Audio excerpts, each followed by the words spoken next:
വിദ്യാർത്ഥികളുടെ പ്രത്യേക ശ്രദ്ധയ്ക്ക് അങ്ങനെ 6ാം സെമസ്റ്റർ പരീക്ഷകളുടെ റിസൾട്ട് ഡേറ്റ് നമുക്ക് കിട്ടിയിട്ടുണ്ട്. പല വിദ്യാർത്ഥികളും പല ആവർത്തി ചോദിച്ച കാര്യമാണ് ഈ റിസൾട്ട് ഡേറ്റ്. ഏപ്രിൽ മാസം 11-ന് പരീക്ഷകൾ കഴിഞ്ഞു.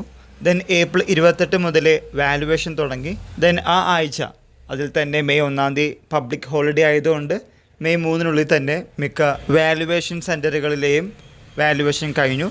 ദെൻ SD അതായത് സ്കൂൾ ഓഫ് ഡിസ്റ്റൻസ് എഡ്യൂക്കേഷൻ വിദ്യാർത്ഥികളുടെ പേപ്പർ വാല്യുവേഷൻ, റെഗുലർ വിദ്യാർത്ഥികൾ paper valuation centralised valuation camp മുഖേനയാണെങ്കിൽ SD അഥവാ സ്കൂൾ ഓഫ് ഡിസ്റ്റൻസ് എഡ്യൂക്കേഷൻ്റെ വാല്യുവേഷൻ ടീച്ചേഴ്സിന് വീട്ടിൽ കൊണ്ടുപോയി വാല്യൂ ചെയ്യാവുന്നതാണ്. അതിനെ സമർപ്പിക്കേണ്ട ലാസ്റ്റ് ഡേറ്റ് 9-ാം തീയതിയാണ്. മെയ് 9, അതായത് നാളെയാണ് ചീഫുമാർ ടീച്ചേഴ്സിന് കൊടുത്തിരിക്കുന്ന ഡേറ്റ്. ഈ കൊണ്ടുപോയ പേപ്പറുകൾ തിരിച്ചേൽപ്പിക്കേണ്ടത്. ഇതിന് ശേഷമാണ് റിസൾട്ട് പ്രഖ്യാപിക്കുന്നത്. സോ ഈ ആഴ്ച നിങ്ങളുടെ 6ാം സെമസ്റ്റർ പരീക്ഷകളുടെ റിസൾട്ട് പ്രഖ്യാപിക്കില്ല. അടുത്ത ആഴ്ച അതായത് മെയ് മാസം 13-ന് അടുത്ത ചൊവ്വാഴ്ചയാണ് 6ാം സെമസ്റ്റർ പരീക്ഷകളുടെ റിസൾട്ട് ഡേറ്റ് പ്രഖ്യാപിക്കുമെന്ന് നമുക്ക് കിട്ടുന്ന പുതിയ വാർത്ത. ഇതിൻ്റെ ഒഫീഷ്യൽ നോട്ടിഫിക്കേഷൻ കാലിക്കറ്റ് യൂണിവേഴ്സിറ്റി പിന്നീട് അറിയിക്കുമെന്നാണ് വിശ്വസിക്കുന്നത്.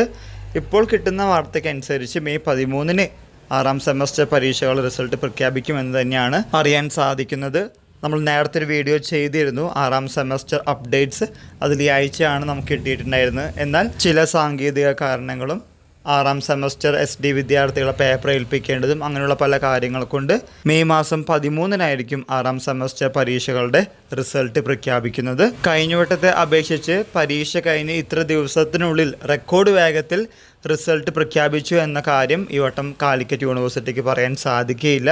കാരണം ഇടയിൽ കുറച്ച് അവധികളും ചില കാരണങ്ങൾ കൊണ്ട് അത് നീണ്ടു പോയിട്ടുണ്ട്. എനിവേ, ഇപ്പോൾ കിട്ടുന്ന വാർത്തയ്ക്ക് അനുസരിച്ചാണ് നമ്മൾ പറയുന്നത്. ഇതുമായി റിലേറ്റ് ചെയ്യുന്ന പുതിയ അപ്ഡേറ്റുകൾ കിട്ടുന്നവർക്ക് നിങ്ങളുടെ മുമ്പിൽ ഷെയർ ചെയ്യുന്നതാണ്. എല്ലാവർക്കും ഒരിക്കൽ കൂടി നന്ദി, നമസ്കാരം.